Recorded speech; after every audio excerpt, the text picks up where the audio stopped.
왜 아는 대로 살지 못하는지 우리가 한번 생각해 보도록 하겠습니다. 아는 것은 많은데 아는 대로 살지 못하는 게 저와 여러분들 아니겠습니까? 그 원인을 한번 생각해 보도록 하겠습니다. 여러분, 신앙의 시작은 어디에서부터 시작된다고 생각합니까? 여러 가지로 이야기할 수 있겠지만 자신이 죄인이라는 사실을 깨닫는 순간부터 우리의 신앙이 시작되는 것입니다. 그럼 한번 보세요. 세상의 거의 모든 사람들이 하나님의 존재에 대해서 다 알고 있어요.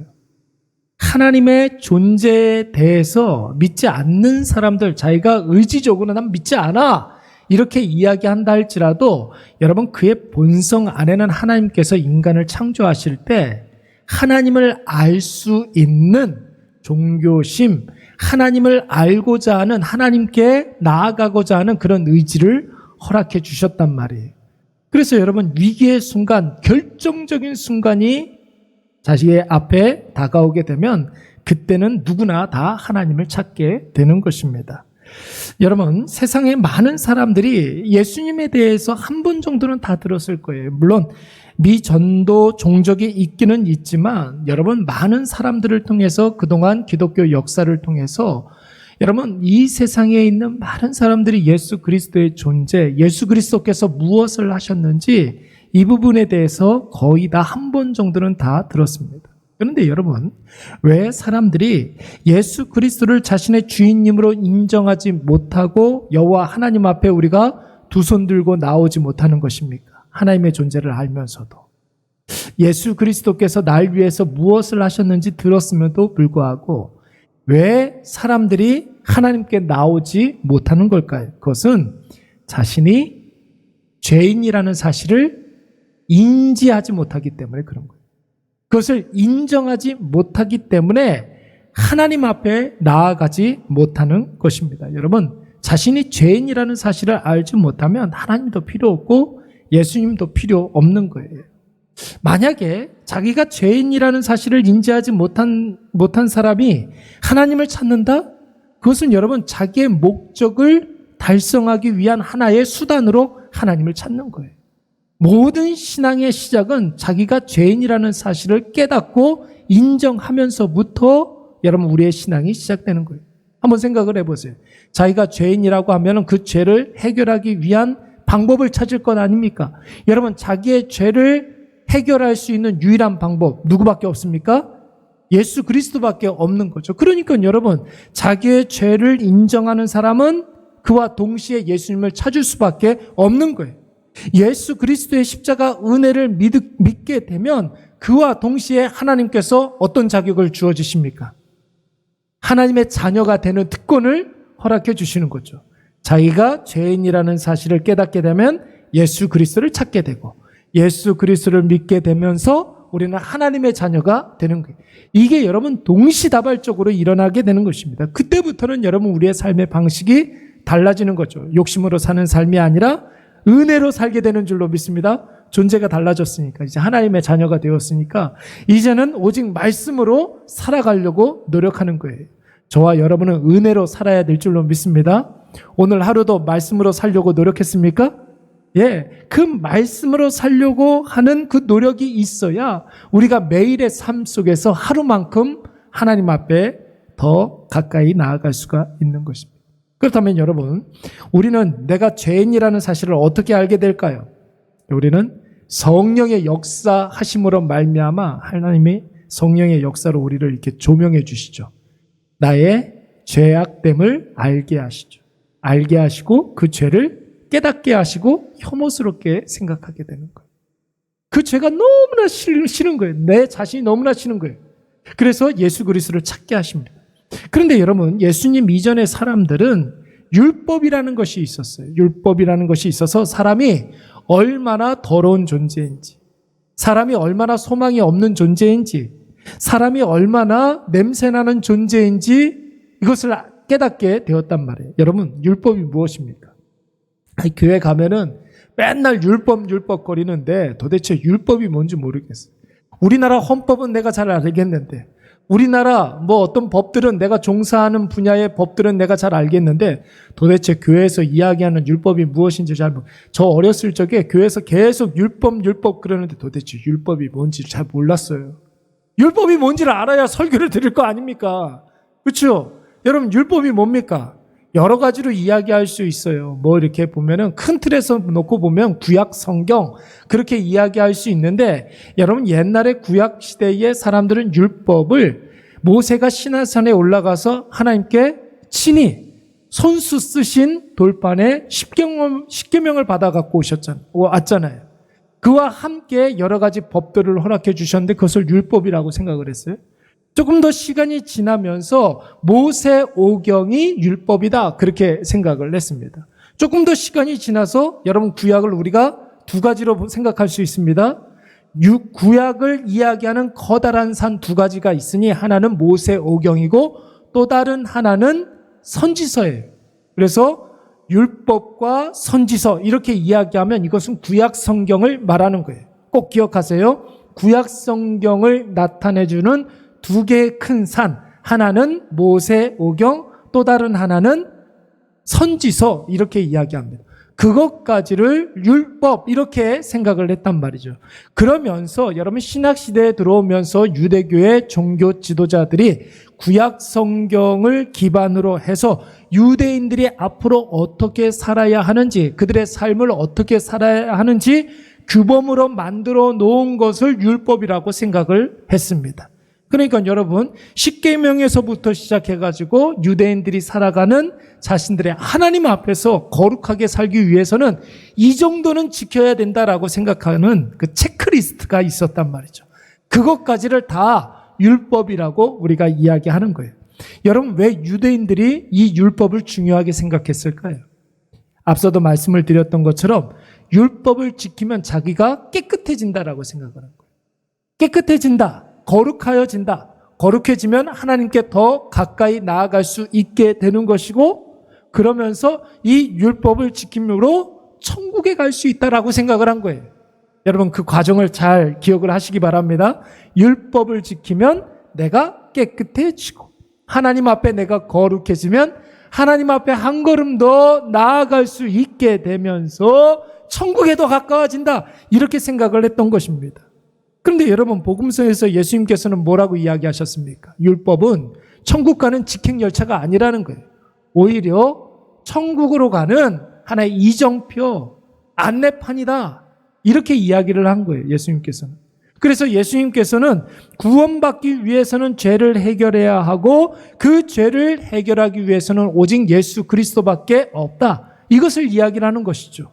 그래서 예수 그리스도를 가르쳐 주는 것이 바로 율법이다. 이렇게 가르쳐 주신 거예요.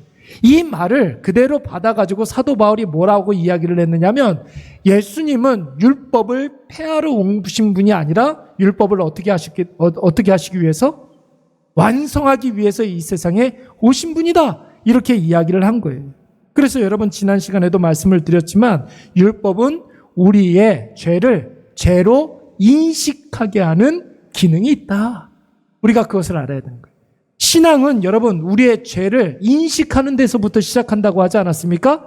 율법이 바로 여러분 예수님 이전에 율법이 우리의 죄악을 내가 어떻게 소망 없는 자임을 깨닫게 해주는 게 율법이었다는 것입니다. 여러분 어떤 사람이 도둑질을 했어요. 그래서 검거가 되었습니다. 그래서 교도소에 가게 되었습니다. 그런데 여러분 교도소에 가보니까 자기 죄는 죄도 아닌 거예요. 온갖 흉악한 죄를 지은 사람들이 너무나 많은 거죠. 그래서 여러분 교도소 안에 들어가서 자기의 죄를 뉘우치고 다시는 그렇게 살지 말아야 되겠다 이렇게 생각해야 되는데 거의 대부분의 사람들은 여러분 어떻게 생각할까요? 내가 지은 죄는 죄도 아니네 뭐 이렇게 생각한단 말이에요. 그래서 여러분 교도소에 들어가가지고 교도되는 사람 거의 없어요. 그렇잖아요. 내가 지은 죄는 죄도 아니다 이렇게 생각하는 게 바로 사람이에요. 여러분 죄는 자신의 죄보다 더 큰 죄를 만나면 자신의 죄는 아무것도 아닌 것으로 여겨지는 것이 바로 죄의 습성이에요. 죄의 특징. 자기보다 더 큰 죄를 보게 해준다. 그래서 우리가 지은 죄를 죄로 여겨지지 않게 한다. 이게 바로 사단이 우리에게 죄 짓게 하는, 죄를 습관화시키게 하는 하나의 방법이라는 거예요. 이 세상에 나보다 더 흉악한 사람들이 얼마나 많은데 왜 자꾸 교회에서는 나만 죄인이라고 그래? 이렇게 이야기하는 사람 있어요, 없어요? 있죠. 여러분, 이것이 바로 사단의 전략이에요. 그러면서 하나님과 점점 멀어지게 하는 거. 근데 여러분, 반대로 한번 생각을 해보세요. 여러분, 그 사람이, 남의 물건을 훔친 그 사람이 아무 죄도 없고 순전한 사람들 앞에 서게 되면, 그러니까 이른바 법 없이도 살 수 있는 사람들 앞에 서게 되면 자신의 죄가 더 분명하게 드러나게 되죠. 법 없이도 살 수 있는 사람들, 정말로 순전한 사람들, 정말로 깨끗한 사람들 앞에 서게 되면 자기의 죄가 더 분명하게 드러나는 거예요. 자기가 쓰레기 같아 느껴지고 자기가 정말 나쁜 사람 같아 보일 것입니다. 이러면 안 되는데, 나도 저런 사람들처럼 살아야 되는데, 내가 정신 차려야 되겠다, 이런 생각을 갖게 한단 말이죠. 율법이 바로 그런 거예요. 율법에서는 완벽한 인간상에 대해서 쭉 이렇게 613개의 법조항을 만들어 놓고 그렇게 살라고 이야기하면서 자기 자신을 자꾸만 책짓짓하게 만드는 것입니다. 여러분, 아까 전에 율법은 이정표와 같다고 하지 않았습니까? 안내판이에요. 어디로 가는? 예수 그리스도께 가는 안내판이라고 했습니다. 여러분, 그 앞에서는, 율법 앞에서는 누구든지 자신의 죄가 다 드러나게 되어 있어요. 그래서 율법 앞에서 사람들은 자신이 소망 없는 죄인이라는 사실을 깨닫게 되고 하나님 앞에 자기 죄보다 더 큰 은혜를 구하게 되는 줄로 믿습니다. 그래서 여러분, 우리의 모든 삶 가운데 말씀 앞에 자기 자신을 세워놓는 것이 굉장히 중요한 거예요. 말씀으로 자기 자신을 점검해야 하는 거예요. 여러분, 분명히 우리가 알아야 될 것은 무엇이냐면, 여러분, 거울도, 비싼 거울은 내 얼굴이 어떻게 보여요? 이쁘게 보이는 거울이 있어요. 그렇죠? 그거 있더라고요. 백화점 같은 데 가면은 여러분, 내 얼굴이 참 잘생겨 보이는 그런 거울들이 있어요. 근데 싸구려 거울 같은 거 이렇게 보면 뭔가 이렇게 성분이 조금 희한한, 그 얼굴도 이렇게 찌그러져 보이고 뭐 그런 거울들이 있죠. 그런 거울들이 있어요, 여러분. 좋은 거울 앞에 서야 내 진짜 모습을 정확하게 볼 수 있는 것 아니겠습니까?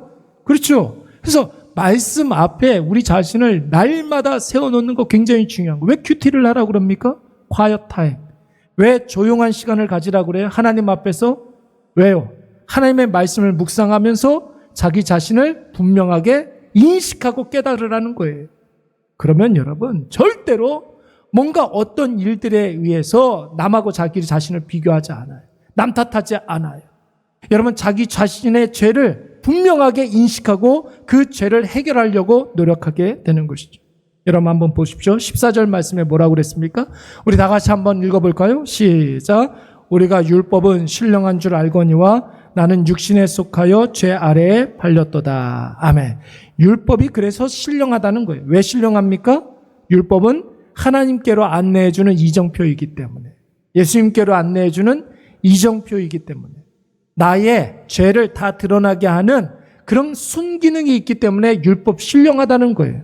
나는 육신에 속하여 죄 아래에 팔렸도다. 그래서 내가 율법으로 말미암아 죄인이라는 사실을 깨닫게 되었도다. 이런 뜻이에요.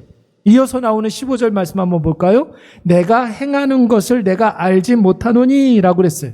여러분, 이 말은 머리로 생각하는 정답과 실제 내 삶의 결정과 선택, 이런 것이 다를 수 있다라는 말이에요. 그렇죠? 우리가 정답을 알아요.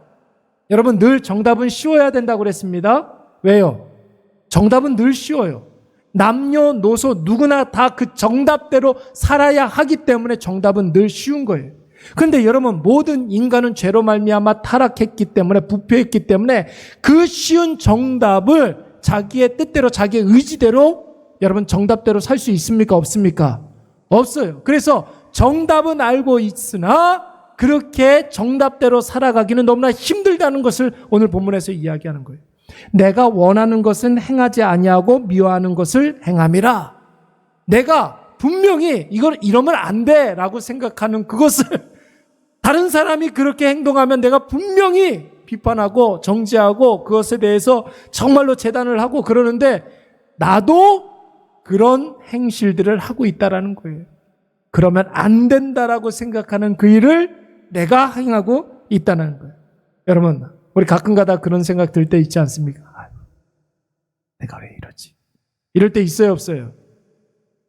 저만 그러나 봐요, 또. 하여튼 우리 교회에서 제일 나쁜 사람은 나예요. 나만 그래, 아주. 내가 제일 나빠, 아주. 저만 그렇다고 생각합시다, 그냥. 우리는이 아니지. 나는 가끔 살다가, 내가 왜 이러지 할 때가 있지 않습니까? 생각으로는 이렇게 해야 된다, 저렇게 해야 된다, 생각은 많이 하지만, 그렇게는 잘 알고 있지만, 여러분, 내가 마음으로 그렇게 하고 싶지 않아 하는 내 자신을 발견할 때마다, 내가 왜 이러나. 그런 생각이 들 때가 너무나 많이 있어요. 그러면서 자기 자신을 합리화하죠. 네.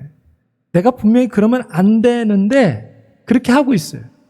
근데 그런 나를 합리화하기 시키기 위해서 보통 어떤 생각 많이 합니까? 어쩔 수 없었어. 이런 생각 많이 해요. 어쩔 수 없었지 뭐. 또 제일 많이 하는 생각도 뭐 있어요? 남들도 다 그렇게 하는데 뭐. 이런 생각들 많이 해요. 다른 사람들도 그렇게 하는데 뭐. 그리고 또 이 정도는 사람들이 이해해 줄 거야. 하나님이 이 정도는 이해해 줄 거야. 이렇게 생각을 합니다. 근데 여러분 한번 생각을 해보세요. 아주 흉악한 범죄자들에게 여러분 이렇게 경찰서에 끌려가는 그런 사람들 내지는 검찰청에 이렇게 뭐 조사받으러 가는 흉악범들에게 기자들이 막 몰려가가지고 질문을 하지 않습니까? 왜 이런 일을 이렇게 했습니까? 막 이렇게 질문하잖아요. 하여튼 되게 그런 질문들을 많이 하잖아요. 그때 여러분 그 흉악범들이 공통적으로 하는 말이 있어요. 그게 뭐냐면 내가 왜 그랬는지 저도 잘 모르겠어요. 이게 공통적으로 흉악범들이 하는 일들이에요. 그런 일들을 행할 때 어쩔 수 없었다고 본인은 스스로 그렇게 생각하는 거예요. 남들도 경우에 따라서 좀 틀리기는 하지만 다 이 정도는 한다라고 생각을 하는 거예요, 사람들이. 여러분, 이 말이 모든 인간의 문제점이에요. 흉악범만 그런 생각을 하는 게 아니라 우리도 그런 생각을 많이 하는 거예요. 경중의 차이는 있다 할지라도 여러분 사람 다 똑같은 거예요. 생각으로는 당연한 것을 우리는 너무나 잘 알고 있어요. 정답 너무나 잘 알고 있어요. 그런데 그 정답대로 하지 아니하고 마음대로 해버리는 거예요. 이성으로는 하면 안 되는 일들을 내가 너무나 잘 알고 있어요. 그런데 실제 삶은 안 되는 그 일을 더 좋아하고 그 일을 계속하고 하고 있는 거예요. 여러분 이것을 19절 말씀에서 이야기하고 있는 거 아닙니까? 내가 원하는 바 선은 행하지 아니하고 도리어 원하지 아니하는 바 악을 지금 계속 행하고 있다는 거예요. 내가 평상시에 이러면 안 된다고 생각하는 그 일을 오늘도 내가 하고 있다는 거예요. 우리의 적나라한 모습을 지금 이야기해 주고 있지 않습니까? 어제도 어떤 청년하고 그런 이야기를 했어요. 인간관계가 너무 힘들다는 거예요. 특히 말만 그럴싸하게 앞서는 그런 사람들한테 속고 상처받은 일들이 너무 많았다는 거예요. 지키지도 못할 약속들을 너무 당연하게 늘어놓고 자신이 한 말을 자신이 제일 지키지 못하면서 결국 배신하는 사람들 때문에 자기가 늘 상처가 많다라는 거예요. 여러분, 우리도 인생 살면서 이런 경우가 얼마나 많이 있습니까? 우리가 대부분 당하는 그런 상처들은 여러분, 사람들이 겉과 속이 다르기 때문에 내가 나한테 했던 그 말대로 행하지 않기 때문에 우리가 상처를 받는 거란 말이에요. 제가 그 청년이 그런 이야기를 하면서 제가 속으로, 이게 겉으로는 표현을 못했지만 속으로 그런 생각을 했어요. 너는 안 그러냐? 너는 안 그러냐? 속으로는 그렇게 생각했지만 말로는 뭐라고 이야기를 했느냐면 청년이 지금 하고 있는 이야기가 내 이야기하고 있는 것 같아서 제 마음이 너무 아픕니다. 저도 그래요. 말만 그럴싸하게 하고 말만 앞서고 성도들한테 얼마나 많이 약속을 하는지 몰라요. 그런데 그 약속 다 지키지 못하면서 성도들한테 상처 주는 사람이 바로 목사예요. 저예요. 그러지 않으려고 노력할게요. 말은 그렇게 했지만 속으로는 뭐라고 그랬다고요? 넌 안 그러냐? 그 친구도 그렇고 저도 그렇고 여러분들은 어떻습니까? 여러분은 안 그래요? 그래서 주일날 제가 뭐라고 그랬어요? 둘 다 똑같아. 둘 다 똑같은 거예요, 여러분. 우리 다 사람들 원래 다 그런 존재입니다. 그래서 여러분 우리 안에 왜 그러냐면 우리 안에는 두 가지 자아가 있기 때문에 그래요. 내 안에는 또 다른 내가 있어요. 어떤 내가 있느냐면 하나는 원하는 바로서의 나, 원하는 바로서의 나. 그리고 두 번째는 행하는 바로서의 나. 이 두 가지 종류의 내가 있다라는 거예요. 원하는 바로서의 나는 하나님의 말씀을 아는 나를 의미하는 거예요. 우리 하나님의 말씀 너무나 잘 많이 들었잖아요. 여태까지 신앙생활하면서 교회 생활하면서 교회를 많이 다니면서 하나님의 말씀이 무엇인지 하나님의 뜻이 무엇인지 여러분 우리가 어느 정도 알고 있어요. 그 뜻대로 살아가지 못하잖아요. 원하는 바대로 나는 하나님의 말씀을 이미 아는 자, 나. 그러나 그 말씀대로 살지 못하는 사람이 바로 여러분 행하는 바로서의 나예요.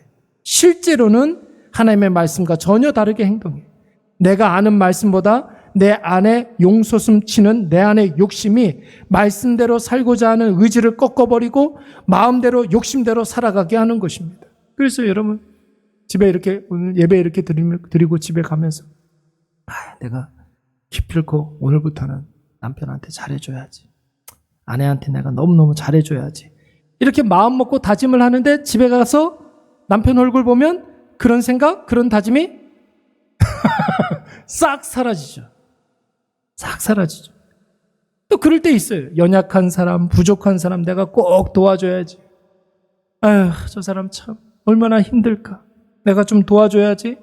그렇게 생각하다가도 막상 도움이 필요한 사람을 보면 그 사람 곁에 가까이 가지 않으려고 그래요.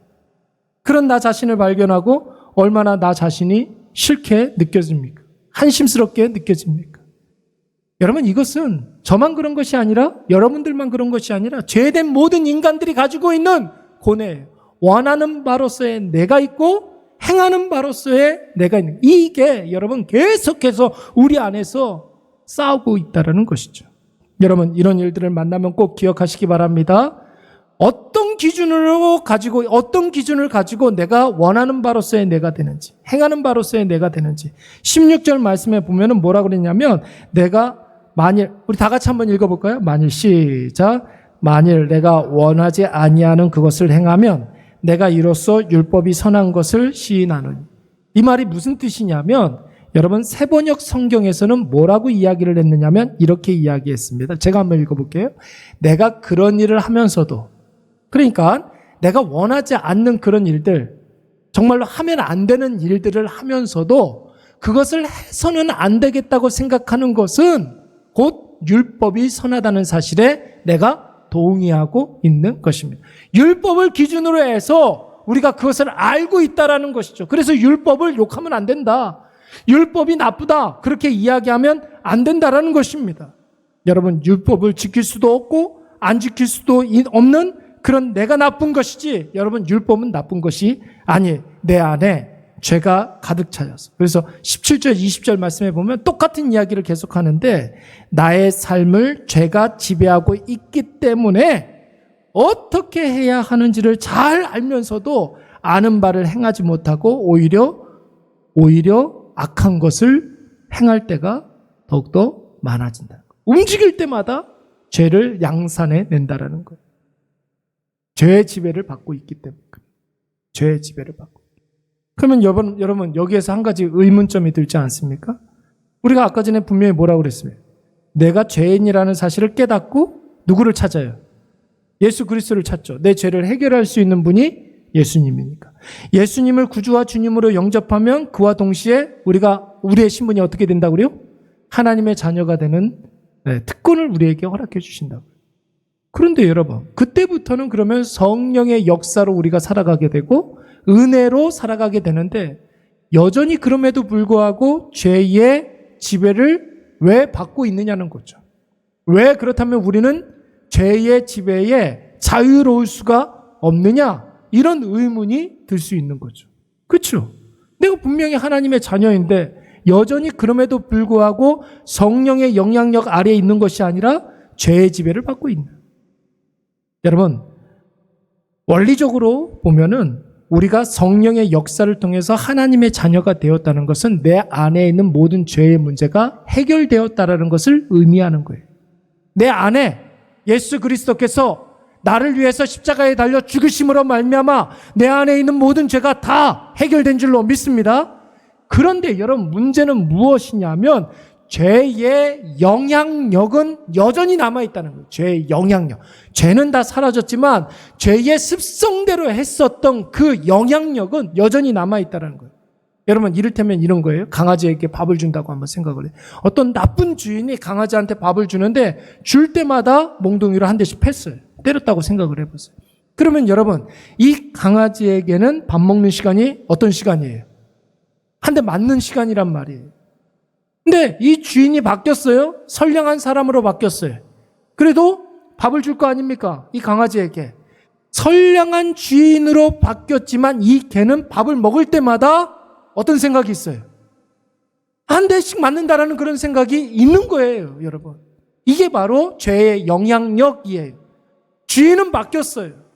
주인은 이제 절대로 때리지 않아요. 그럼에도 불구하고 이 개는 내가 밥 먹을 때마다 한 대씩 쥐어 막는다, 이렇게 생각을 하는 거죠. 제가 어떤 영상을 하나 이렇게 봤어요. 뭐냐면 말이 한 마리 있는데 어떤 여자분이 그걸 뭐라 그럽니까? 말의 얼굴에다 이렇게 씌우는 제갈, 고삐랑 연결되어 있는 제갈이 있잖아요. 근데 그 제갈을 씌우는 흉내만 내는 거예요. 해가지고 실제로 없어요. 근데 말한테 그런 흉내만 내는 거예요. 자, 해가지고 고삐를 이렇게 잡고 끌려가는 거예요. 실제로 제갈은 물리지 않았는데, 고삐는 채우지 않았는데, 이 흉내만 내도 이렇게 가면 이렇게 따라오고 저렇게 가면 저렇게 따라가더라고요. 이게 바로 죄의 영향력이에요. 실제로 우리의 모든 죄는 다 사라지고 해결됐지만 여전히 우리는 연약하여서 죄성이 있어서 죄의 영향력 아래 있다라는 것입니다. 여러분, 영향력만 남아있으니까 점점 좋아지지 않겠느냐, 이렇게 생각할 수 있는데 절대로 그렇지 않아요, 여러분. 끊임없는 훈련과 연습이 없으면 그 죄의 영향력에서 우리가 벗어날 수가 없는 거예요. 어떤 훈련을 해야 되겠습니까? 하나님의 은혜의 원리대로 사는 법을 연습해야 된다는 것이죠. 그래서 죄의 습관을 점점 죽이고 은혜의 습관이 체득되면서 반사적으로 여러분 그 모든 죄의 영향력에서 벗어날 수 있도록 그렇게 해야 되는 거예요. 그래서 여러분, 주인이 바뀌었으면 이 주인이 이제는 밥을 줄 때에는 그냥 주는 것이 아니라 어떻게 해야 되겠습니까? 전 주인은 때렸지만 이 주인은 어떻게 해야 되겠습니까? 쓰다듬어 주고 사랑해 주고 그리고 아름다운 분위기를 연출해 주고 한 번만 그러면 됩니까? 여러분, 그가 정말로 그 트라우마에서 벗어날 때까지 계속해서 훈련하고 연습하는 일들이 있어야 되는 거예요. 죄의 영향력 아래에 있었던 사람들이 이제는 은혜의 영향력 아래 완전히 그 속에 녹아지기 위해서 계속해서 노력하고 연습하는 일들이 있어야 되는 거예요. 그래서 여러분, 교회를 안 나오던 사람이 어느 날 교회를 나왔어요. 그리고 교회 등록을 했어요. 그렇다고 여러분 완전히 세상적인 모든 죄의 영향력을 끊고서 이제는 은혜로 살아가기로 결단을 했을지언정 여러분, 그 사람은 완전히 전환된 것은 아니라는 거예요. 오늘도 어떤 분이 저한테 그런 이야기를, 여 밑에 드디어 분식점이 하나 더 생겼습니다. 1층에. 이른바 김밥집인데 싹쓸이 김밥. 싹쓸이 김밥집이 저쪽에 있었는데 이쪽으로 이제 이사 왔어요. 네. 오늘 제가 가가지고 저녁을 이렇게 좀 사갖고 왔어요. 밥이 없고 거기에 뭐 이렇게 다른 게 들어가 있더라고요. 다이어트 할 때 그거 굉장히 좋을 것 같아요. 갔더니 그분이 저를 딱 보더니 뭐라고 그러냐면, 이 건물에 계세요? 그러는 거예요. 좀 뭔가 달라 보이나 봐요. 이 건물에 어떻게 하셨어요? 어디에 계세요? 저한테 물어보는 거죠. 물론 이제 조금이라도 더 팔기 위해서 그러신 것 같아요. 제가 그래서 솔직하게 이야기를 했어요. 4층에 이례교회 담임 목사입니다. 그랬더니 목사님이세요? 4층에 교회가 있는 거 내가 봤는데 목사님이시구나.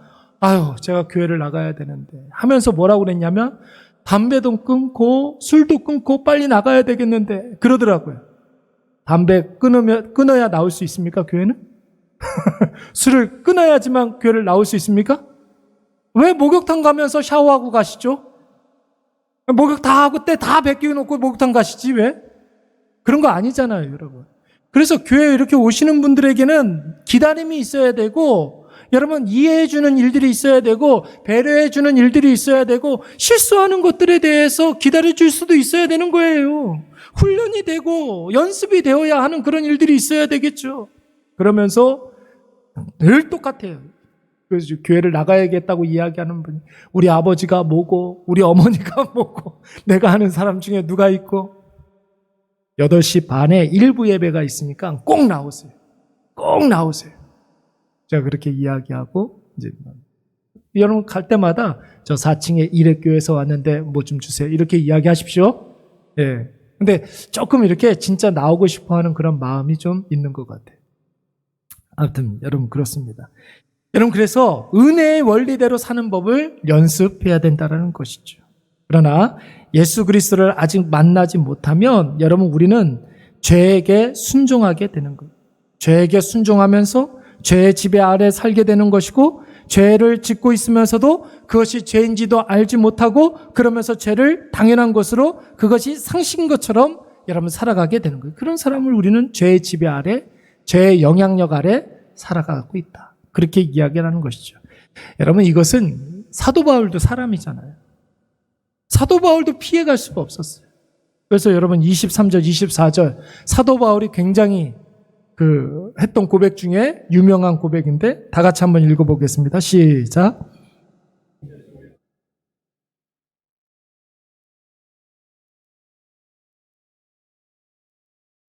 (24절) 오호라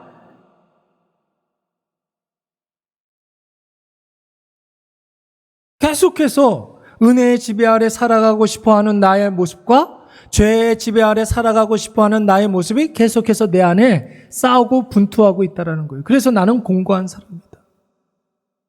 사랑하는 여러분, 우리가 죄의 지배에서 벗어나는 길은 오직 딱 한 가지밖에 없어요. 뭐밖에 없어요? 오직 예수. 복음밖에 없는 거예요. 여러분 그래서 우리가 복음을 계속해서 들어야 되는 거예요. 복음을 계속해서 들어야 돼요. 아유 목사님은 맨날 설교할 때마다 예수 십자가, 예수 은혜, 예수 생명, 내가 죄인이고 예수 그리스도의 십자가 사건으로 말미암아 내가 죄로부터 자유케 되었고 맨날 하는 소리 그 소리만 하고 여러분 그렇게 이야기하면 안 돼요. 여러분 설교는 그 얘기 들으려고 설교 시간에 우리가 앉아 있는 거예요. 그 소리 아니면 여러분 서로 토의할 수 있어요. 제가 하는 이야기들 가운데 틀린 이야기 있으면 손 번쩍 들고 목사님 그거 아니라고 생각합니다. 그럴 수 있단 말이에요. 근데 설교 시간은 예수 십자가를 선포하는 시간이기 때문에 여러분 강대상에서 말씀을 선포하는 거란 말이에요. 토론이 아니에요. 토의가 아니에요. 의견을 제시하고 그런 것이 아니에요. 선포라고요. 선포. 복음에 대해서 많이 들어야 되고 복음에서 말하는 나의 죄인됨을 깨닫고 고백할 수 있어야 하는 거예요. 그리고 복음의 능력을 경험해야 될 줄로 믿습니다. 복음이 내 안에 완전히 내 것이 되면 내 안에 있는 아주 작은 죄악이라도 혐오스럽게 느껴질 수밖에 없는 거예요. 그 죄를 자꾸만 해결하려고 하는 거죠. 그래서 죄 짓고 싶지 않고 죄 지을 확률을 굉장히 줄여주고 피하게 되고 그리고 이 사람만 만나면 이상하게 죄 지은 그런 확률들이 많은 그런 사람들 자연스럽게 끊어버리고 그러면서 은혜가 지배하는 삶의 유익을 체험하게 되는 것이죠. 그래서 여러분 늘 제가 말씀을 드리지만 맛을 보고 맛을 아는 샘표 간자. 은혜를 체험하고 은혜를 경험하고 은혜의 능력을 정말로 완전히 나의 것으로 삼는 은혜의 사람이 되어야 한다는 것입니다. 이제 말씀을 정리하도록 하겠습니다. 우리 마음에 2개의 나무가 있다고 그랬습니다. 죄의 나무와 의의 나무. 의의 나무는 우리가 어떻게 마음 먹고 말하고 행동해야 되는지를 우리가 너무나 잘 알고 있어요. 거기에다가 영양분을 많이 줘야 되는 거예요. 죄의 나무, 여기 은혜의 나무 아래, 의의 나무 아래 우리가 영양분을 많이 주고 그거를 계속해서 바라보고 그것을 추구하고 그러면 자연히 모든 영양분이 다 의의 나무로 가기 때문에 죄의 나무는 알아서 자기가 죽을 수밖에 없는 거죠. 여러분, 그래서 우리가 예수 십자가로 우리의 죄를 죽이기는 했지만 여전히 죄의 영향력 아래에 있다는 사실을 여러분 꼭 기억하시기 바랍니다. 조금이라도 방심하면 여러분 죄의 나무에 우리가 나도 모르는 사이에 물을 주고 거름을 주고 퇴비를 주고 햇빛을 비춰주면서 이 나무를 계속해서 자라게 하는 거예요. 은혜는 받았지만 그 은혜를 계속해서 나도 모르는 사이에 죽이게 되는 거예요. 오늘 이것을 꼭 기억하셔서 날마다 내 안에서 죄를 추구하는 나의 모습과 의를 추구하는 나의 모습이 분투함으로 날마다 싸워 승리하시는 저와 여러분이 되시기를 간절히 축원합니다. 기도하겠습니다.